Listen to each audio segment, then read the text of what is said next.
Diawali dengan memperlihatkan seorang master bela diri kungfu yaitu Donnie Yen yang sudah dalam keadaan babak belur, di mana usut punya usut. Donnie Yen baru saja membunuh seorang master kungfu dari perguruan lain, dan saat ini ia hendak menyerahkan diri karena menyesal telah melakukan hal tersebut. Dan inilah Kungfu Jungle.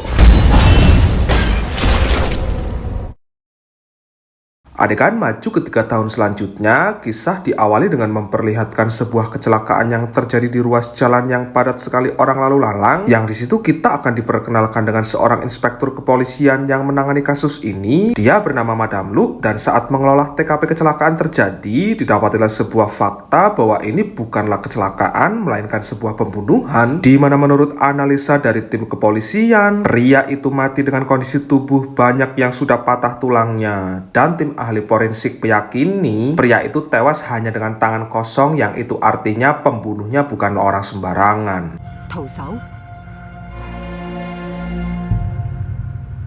Dalam 3 tahun menjalani masa hukuman, Donnie Yen sudah mengalami banyak perubahan dan ia dikenal sebagai salah satu tahanan yang baik karena tidak pernah membuat masalah walaupun statusnya adalah master bela diri kungfu, di mana hal tersebut dibuktikan ketika ia tengah bersantai dengan temannya, tiba-tiba ada sekelompok napi yang merebut tempatnya. Di situ Donnie Yen memilih mengalah, lantas pergi mencari tempat lain untuk kembali bisa bersantai dengan temannya tersebut. Nah, di saat itulah Donnie Yen mendengar sebuah berita yang mengabarkan kematian si pria tadi malam, yang ternyata itu adalah teman sesama master kungfunya juga, yang di sini spontan Donnie Yen mengamuk, lantas ia ingin dipertemukan dengan Madam Lu yang entah apa tujuannya, dan karena tak diberi izin mengingat permintaan Donnie Yen ini dinilai tidak berfaedah, Donnie Yen pun melakukan cara lain, yaitu dengan menghajar semua napi-napi yang berebut tempatnya tadi, dan ia melakukan serangan itu hanya sendirian, yang hal itu spontan membuat para sipir terkejut, lantas melakukan tindakan untuk menghentikan keributan tersebut.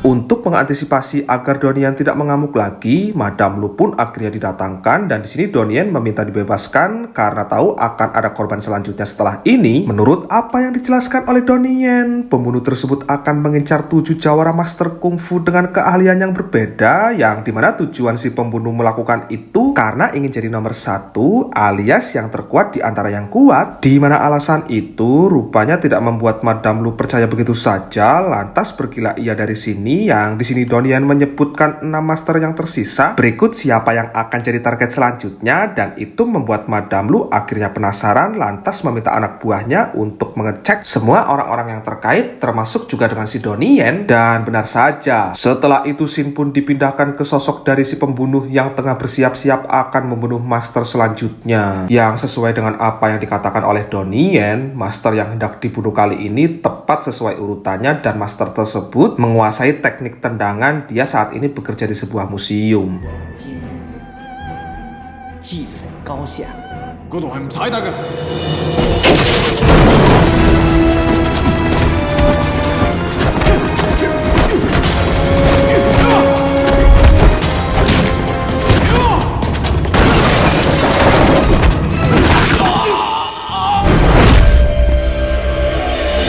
Dan terkuaklah sebuah fakta, selain memiliki sebuah perguruan, ternyata Donnie Yen juga pernah bekerja sebagai pelatih kungfu di kepolisian sebelum akhirnya dipenjara karena kasus pembunuhan master kungfu itu. Dan karena apa yang dikatakannya soal kasus ini dirasa benar, Madam Lu akhirnya mau membebaskannya. Dan setelah itu mereka pun langsung menuju ke sebuah wilayah bernama Mongkok, karena menurut urutan pasti target selanjutnya adalah master kungfu yang menguasai kuncian.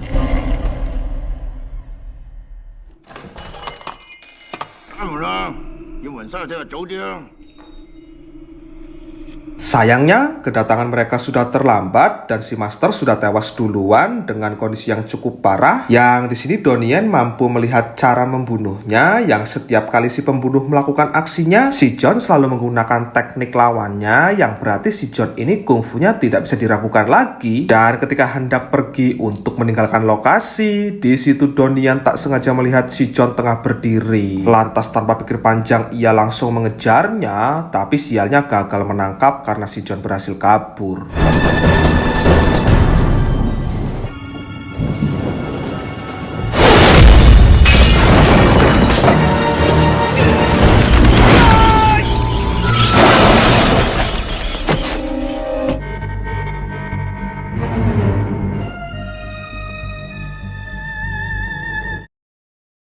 Sebelum lanjut untuk kembali membantu polisi, Donnie yang lepas dalam pengawasan memutuskan untuk pergi ke Fosan demi menemui pacarnya. Di sini sang pacar meluapkan rasa kekesalan terhadapnya. Lantas kemudian Donnie pun menenangkannya, lalu pulang memberi penghormatan sekaligus meminta maaf ke sang guru karena telah mengambil keputusan yang salah hingga membuat perguruannya ditutup. Di mana setelahnya Donnie pun diberikan sebuah gelang untuk menahan tinjuannya, yang kemudian saat beberes, Donnie mendapati tanda pembunuh milik si John ada di sini, dan saat ditanya, rupanya si John pernah datang ke sini hanya untuk menitipkan benda itu ke pacarnya, yang itu artinya Donnie juga sudah diincar oleh si John. Dan karena penasaran dengan apa yang tersembunyi dari kasus yang ada di benda itu, pacarnya pun tidak tinggal diam, lantas mencoba untuk mencari tahu beritanya. Lalu setelah tahu semuanya, esoknya mereka pergi ke seseorang ahli untuk mengecek benda misterius itu, dan pada akhirnya justru lokasi John lah yang didapat setelah pacarnya menjelaskan dan asistensi ahli kebetulan adalah tetangganya. Tanpa buang-buang waktu, Donnie pun langsung menghubungi Madam Lu, dan saat itu juga Madam Lu langsung bergerak menuju ke lokasi untuk mengecek sekaligus memarahi Donnie karena pergi tanpa izin. Dan setelah sampai lantas mengecek keadaan rumahnya si John, ternyata si John sudah pindah karena ini hanyalah kontrakan saja. Dan menurut informasi dari si pemilik kontrakan, si John pindah dari sini itu karena istrinya meninggal akibat terkena penyakit kanker. Dan setelah urusan ini selesai, polisi segera kembali untuk mencari tahu siapa target selanjutnya. Dan di sini pacar Donnie justru request ingin ikut, yang hal itu langsung disetujui Madam, tapi membuat Donnie kesal. Dan berdasarkan menurut urutan selanjutnya, kali ini Master Kungfu dengan keahlian senjatalah yang menjadi target selanjutnya. Yang tanpa buang-buang waktu lagi, mereka langsung menemui si Master untuk menjaganya sekaligus bersiap akan menangkap si John. Akan tetapi ternyata Master yang sudah bapak-bapak ini rupanya bukan lagi Master ahli senjata, karena dia sudah mewariskan seluruh kungfunya ke murid kesayangannya, yang diketahui sang murid itu adalah seorang pemain film dan saat ini dirinya tengah syuting untuk sebuah film laga. Dan lagi-lagi polisi kalah cepat karena si John sudah ada di lokasi, dan dengan kemampuan bertarungnya si John pun berhasil mengalahkannya dengan sebuah pisau kecil yang sukses menebas lehernya.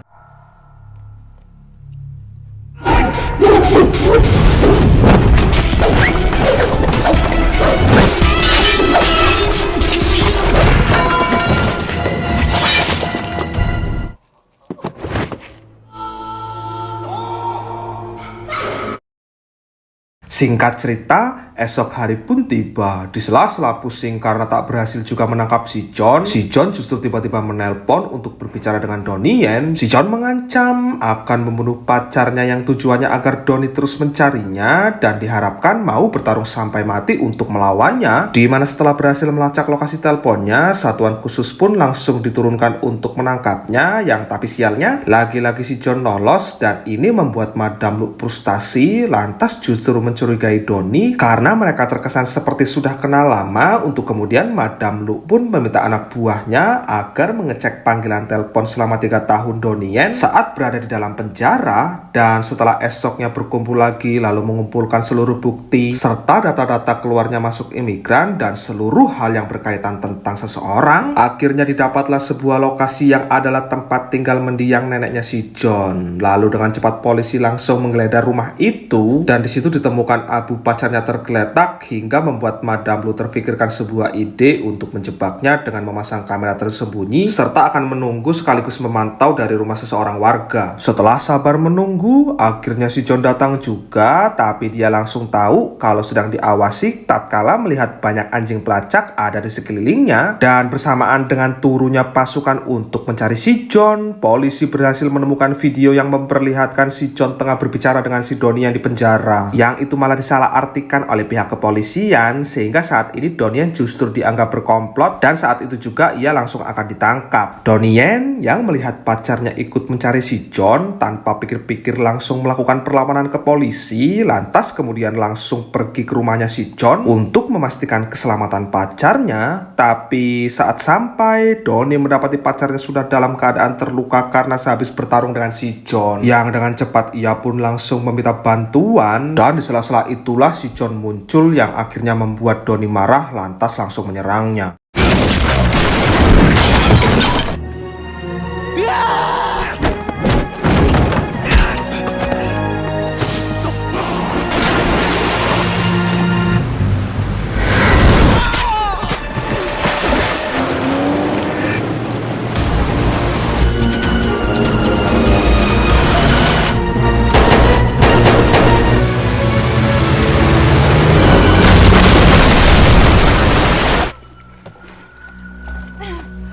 Menanggapi kecurigaan polisi, Donnie menjelaskan kedatangan si John waktu itu adalah untuk menantangnya bertarung dan setelahnya Madam Lu diminta untuk menjaga pacarnya, sementara ia akan menyelesaikan si John dengan tangannya sendiri. Dan karena sudah gagal untuk kesekian kalinya ini, Madam Lu diminta cuti untuk sementara waktu terlebih dahulu dan kasus ini akan ditangani oleh komandannya. Dan berdasarkan urutan selanjutnya, si John akan mendatangi master kungfu yang berprofesi sebagai supir, dan di kesempatan inilah Donnie menggantikan posisi sopir tersebut untuk bisa membunuh si John. Dan bersamaan dengan itu, Madam Lu yang akhirnya mengetahui juga target selanjutnya adalah sopir itu, dengan cepat langsung menghubungi via telepon, dan disinilah dia akhirnya diberitahu kalau Donnie sudah menggantikan posisinya. Lantas tanpa pikir panjang ia pun pergi untuk menyusulnya dan berlokasi di sebuah jalan yang banyak lalu lalang mobil-mobil besar. Dengan ini pertarungan antara Donnie versus si John pun dimulai.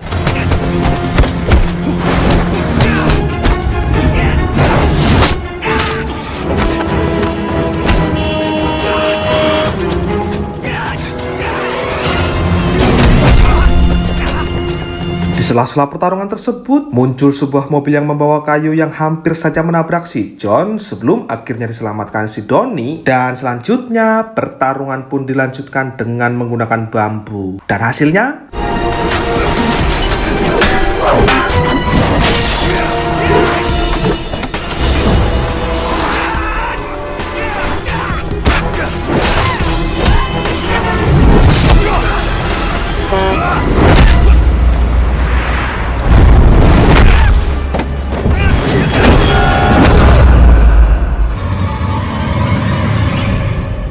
dan saat memiliki peluang untuk membunuhnya, Donnie memilih berhenti dan momen itu seketika langsung dimanfaatkan si John hingga membuat Donnie tersangkut di mobil, lalu akhirnya mengalami luka yang membuatnya terkapar. Dan melihat itu, si John pun bergegas akan langsung membunuhnya. Dan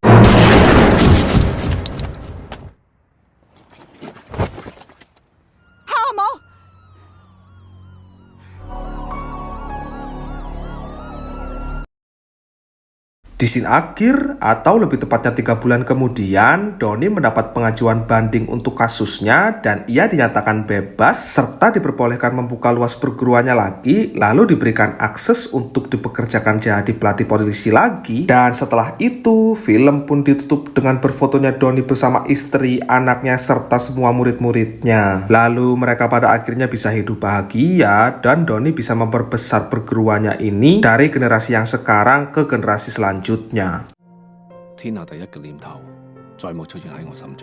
Tamat.